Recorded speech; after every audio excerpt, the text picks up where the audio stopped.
कौन सी वजूहात है जिसकी वजह से हम पेट में गैस का शिकार होते हैं? आइए देखिए इस वीडियो में।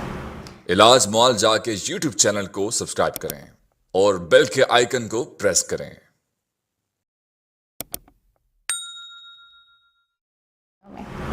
अस्सलाम वालेकुम, I am doctor Warda Ali, working as a consultant dietitian at the platform of Ilaj मुआलजा।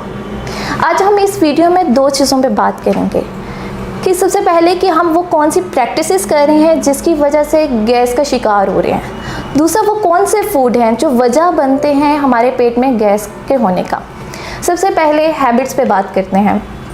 सबसे पहले जो बात वो ये है कि हम खाने के टाइम जो है टीवी भी देख रहे होते हैं, बातें भी कर रहे होते हैं। हमारा टोटल जो फोकस होता है वो मेन फोकस हमारा खाना नहीं होता।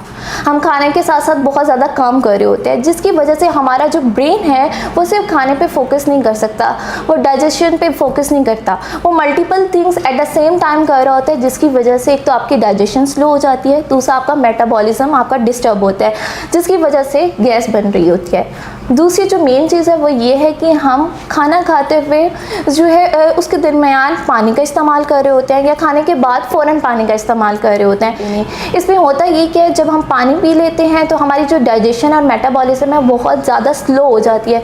तो हमें कोशिश करनी चाहिए कि हमें जो है एटलीस्ट घंटे बाद भी पानी नहीं पीना चाहिए। उसके बाद आप पानी पी लें, वो आपके लिए सेहतमंद है, बट ड्यूरिंग मील या आफ्टर मील ये गुड प्रैक्टिस नहीं है।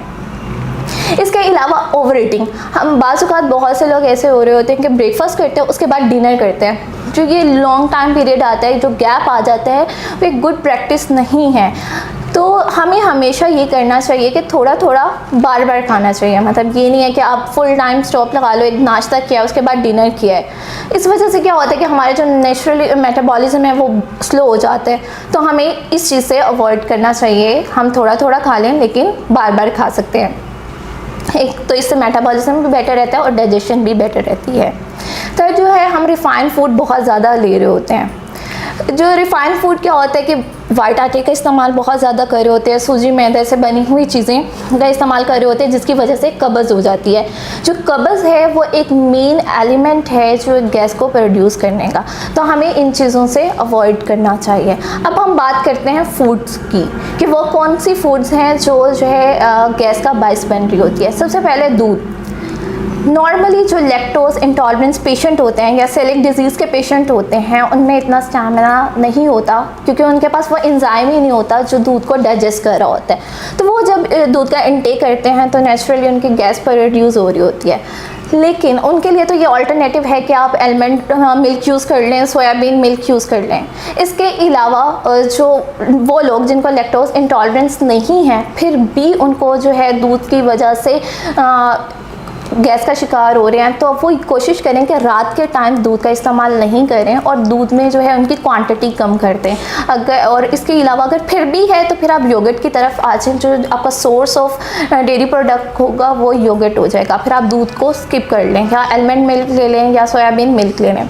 दूसरी वो फल जिसमें बीज होता है, वो सब्जियाँ और फल दोनों जिसमें बीज हैं वो भी जो है गैस का बायस बन रहे होते हैं। जैसे कि सेब, अमरूद। अब अमरूद ले सकते हैं, कोशिश करें उसके सारे बीज निकाल दें। सेब है तो उसमें वो आप बहुत ज़्यादा जो है मेन एलिमेंट फ्रूट में वही कंसीडर किया जाता है, जिसकी वजह से बहुत ज़्यादा गैस प्रोड्यूस हो रही होती है। तो ऐसे फूड जो गैस प्रोड्यूस कर रहे हैं तो कोशिश आपने यही करनी है कि वो रात के टाइम तो आप बिल्कुल भी ना रहें।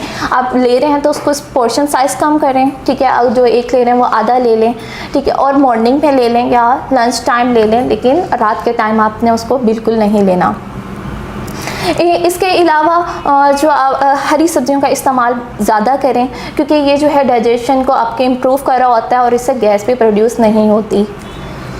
चौथी चीज़ जो आ जाएगी फूड में वो ये है कि आप हमेशा मील के बाद जो होते हैं, हमारी प्रैक्टिस ये होती है कि मील के बाद चाय का या कॉफ़ी का इस्तेमाल कर रहे होते हैं फ़ौरन बाद। एक तो ये वैसे भी गुड थिंग नहीं है, गुड प्रैक्टिस नहीं है, क्योंकि इससे बहुत से जो आपके न्यूट्रिएंट्स हैं वो उनकी जो अब्जॉर्प्शन है वो कम हो जाती है। लाइक आयरन, आपके कैल्शियम की अब्जॉर्प्शन कम हो जाती है। सेकेंड जो है कि मेटाबॉलिज्म पे और डाइजेशन पे भी बहुत ज़्यादा असरअंदाज हो रहा होता है। तो आपने हमेशा कोशिश ये करनी है घंटे बाद जो है चाय या कॉफ़ी लेनी है। मील के फ़ौरन बाद आपने जो है इसमें जो है खाने में इस चीज़ का इस्तेमाल नहीं करना। जो इसके बाद आप जो रिफाइंड प्रोडक्ट्स हैं उनसे, जो कार्बोहाइड्रेट वगैरह, इन चीज़ों से परहेज़ करें। पानी का इस्तेमाल बहुत ज़्यादा करें, दही का इस्तेमाल ज़्यादा करें। ये आपकी डाइजेशन को भी इम्प्रूव करेगा और इस आपके मेटाबॉलिज्म को भी बेटर करेगा, जिसकी वजह से आप जो है गैस के शिकार नहीं होंगे। शुक्रिया।